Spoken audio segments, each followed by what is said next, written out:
नमस्कार दोस्तों, मैं शंकर ठाकुर आप सभी किसान भाइयों का स्वागत करता हूं आपके अपने यूट्यूब चैनल के फार्मिंग में। किसान भाइयों, आज फिर हाजिर हूं मैं प्याज बाजार भाव की सही और सटीक तेजी मंदी रिपोर्ट लेकर कि आने वाले समय में हमें प्याज के बाजार भाव में क्या उतार चढ़ाव देखने को मिलने वाला है।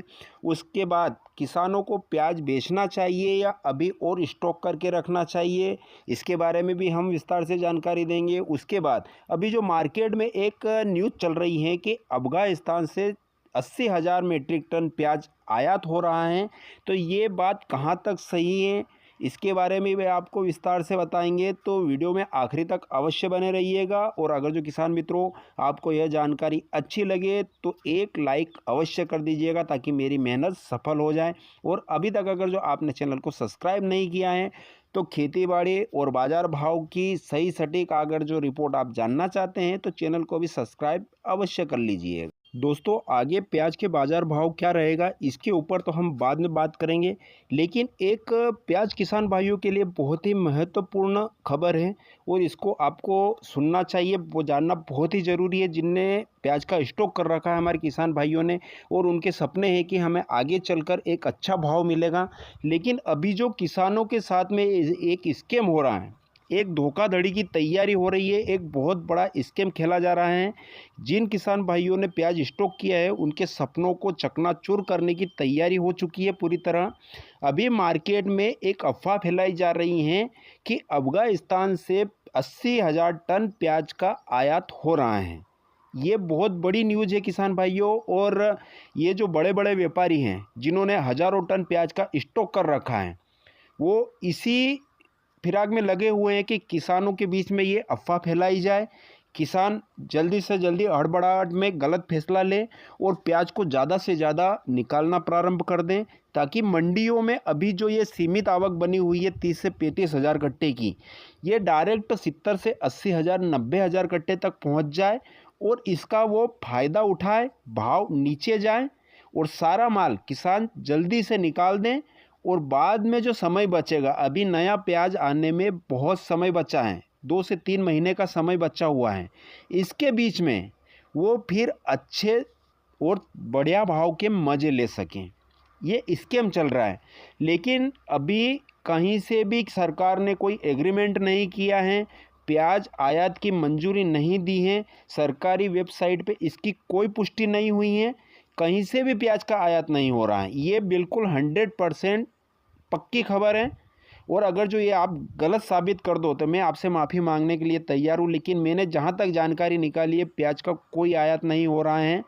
और ये जो अभी 4 गाड़ी 15,000 कट्टे जो आए थे, ये गलत रास्ते से आए थे और इसके ऊपर भी कार्रवाई हुई है और इसको पूरी तरह से बैन कर दिया गया है। और यही माहौल लहसुन के अंदर भी इन व्यापारियों ने खेला था। चाइना से लहसुन आयात हो रही है, बड़े मात्रा में चाइना से आयात होने वाली हैं, लेकिन क्या हुआ? कुछ नहीं हुआ। वही भाव किसानों को अच्छे मिल रहे हैं। तो किसान भाइयों, इस बात को नोटिस कर लेना, ये किसानों के साथ में एक बहुत बड़ा फ्रॉड होने वाला है। आप माल जल्दी में मत निकालिए। अगर जो आपको बेचना है तो थोड़ा थोड़ा, ये जो अभी चल रहा है 35 से 40 हज़ार कट्टे का ये जो चल रहा है, बस यही आंकड़ा बनाए रखिए और अपने दिमाग से काम लीजिए। किसी भी हड़बड़ाहट में गलत फैसला मत लेना, नहीं तो आप अपने पैरों पर खुद कुल्हाड़ी मार लेंगे। क्योंकि कुछ जो लोग हैं वो मुझे इस वीडियो बनाने पर गाली भी देंगे, गलत गलत कमेंट भी करेंगे, लेकिन मुझे कोई फ़र्क नहीं पड़ता, क्योंकि मैं हमेशा किसान हित में काम करता हूँ। जो भी खबर लाता हूँ किसान हित में लाता हूँ। व्यापारी भाड़ में जाए, मुझे उससे कोई मतलब नहीं, किसानों का सीधा फ़ायदा होना चाहिए। और यही न्यूज़ मैं आज आपको दे रहा हूँ कि इन अफवाहों से बचें और अपने दिमाग से काम लें, किसी भी गलतफहमी में ना आए और अपना माल थोड़ा थोड़ा करके निकालिए। अगर जो माल डैमेज हो रहा है तो आप उसको तत्काल बेच सकते हैं, और अगर जो अपना अच्छा माल है, अच्छा प्याज है, स्टॉक लंबे समय तक आप कर सकते हैं तो बिल्कुल कीजिए। आगे चलकर आपको भाव अच्छे मिलेंगे, बढ़िया तेज़ी आएगी। थोड़ा सा इंतज़ार करने की ज़रूरत है, बस ज़्यादा से ज़्यादा 20 से 25 दिनों का इंतज़ार कर लीजिए, आगे आपको भाव अच्छे मिलेंगे किसान साथियों। तो किसान भाइयों, गलत अफवाहों को लेकर कोई गलत निर्णय मत लीजिएगा। प्याज को इसी तरह धीरे धीरे करके निकालते रहिए ताकि मंडियों में भी आवक सीमित बने रहे और भाव हमें आगे चलकर अच्छे मिले। और इसके बाद किसान भाइयों, हमारे जो गोपाल जी चौहान हैं, जो इंदौर प्याज मंडी की रिपोर्ट देते हैं, जो डेली भाव क्या रहता है उसके बारे में बताते हैं, उनसे भी थोड़ी हाथ जोड़कर निवेदन है। हालांकि वो बहुत अच्छी जानकारी देते हैं, किसान भाइयों को जिस तरह समझाते हैं और आगे की रणनीति बनाने की जो कहते हैं, बहुत अच्छा कार्य करते हैं। लेकिन एक रिक्वेस्ट है उनसे कि वह किसानों को ये मत पूछिए कि आपके पास में घर पर कितना स्टॉक बाकी बचा है।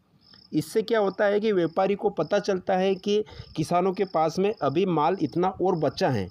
तो उनसे ये हाथ जोड़कर रिक्वेस्ट है, और किसान भाइयों से भी यह रिक्वेस्ट है कि अगर जो कोई आपसे पूछता है कि आपके पास में कितना प्याज अभी स्टॉक में बचा है, तो उसके बारे में आप मत बताइए, क्योंकि इसको उनके आगे की रणनीति बनाते हैं और उनको पता चल जाता है कि किसानों के पास में अभी और कितना माल बाकी बचा है। तो इन बातों का विशेष करके ध्यान रखिए। बाकी उनको बहुत बहुत धन्यवाद गोपाल जी चौहान को कि इतने सही तरीके से, अच्छे तरीके से वह जानकारी देते हैं। तो इस बात का विशेष करके ध्यान रखें। और किसान भाइयों, प्याज अभी थोड़ा सा स्टॉक करके रखिए। अगर जो आपके पास में स्टॉक वाला प्याज है, लंबे समय तक अगर जो आप स्टॉक कर सकते हैं, तो आप चाहते हैं तो स्टॉक करके रख सकते हैं। और अगर जो भाव से संतुष्ट हैं कि नहीं हमें अच्छे भाव मिल रहे हैं, तो आप प्याज को बेच भी सकते हैं। और जिन किसान भाइयों का प्याज डैमेज हो रहा है, यानी कि ख़राब हो रहा है, तो वो तत्काल उसको निकाल दीजिए किसान भाइयों। नहीं तो आगे चलकर ये जो बारिश का मौसम आया है, जो यानी कि जो ठंडा मौसम है, इस मौसम में प्याज ज़्यादा बिगड़ता है। तो कहीं ऐसा ना हो कि आगे चलकर आपको नुकसान उठाना पड़े। तो आप अपने विवेक से आप फैसला ले सकते हैं। उसके बाद किसान भाइयों, अभी जो आपने प्याज स्टॉक कर रखा है, उसमें नाइट में फैन मत चलाइएगा। दिन में आप पंखे चलाइए 2 या 4 घंटे। और अगर जो ठंडी हवा चलती है, तो आप उसमें लाइट की भी व्यवस्था कीजिए, ताकि नमी प्याज के अंदर न घुसे।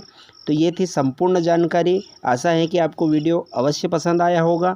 और इसके बाद भी अगर जो आप मुझसे कुछ पूछना चाहते हैं, तो कमेंट के माध्यम से, या मैं फिर अपने फ़ोन नंबर भी आपको देता हूं, उसके माध्यम से आप मेरे से सलाह, जानकारी या जो भी पूछना चाहते हैं पूछ सकते हैं। जय जवान, जय किसान। फिर मिलेंगे एक नए वीडियो में, नए विषय के साथ में। स्वस्थ रहिए, मस्त रहिए, अपना ख्याल रखिए।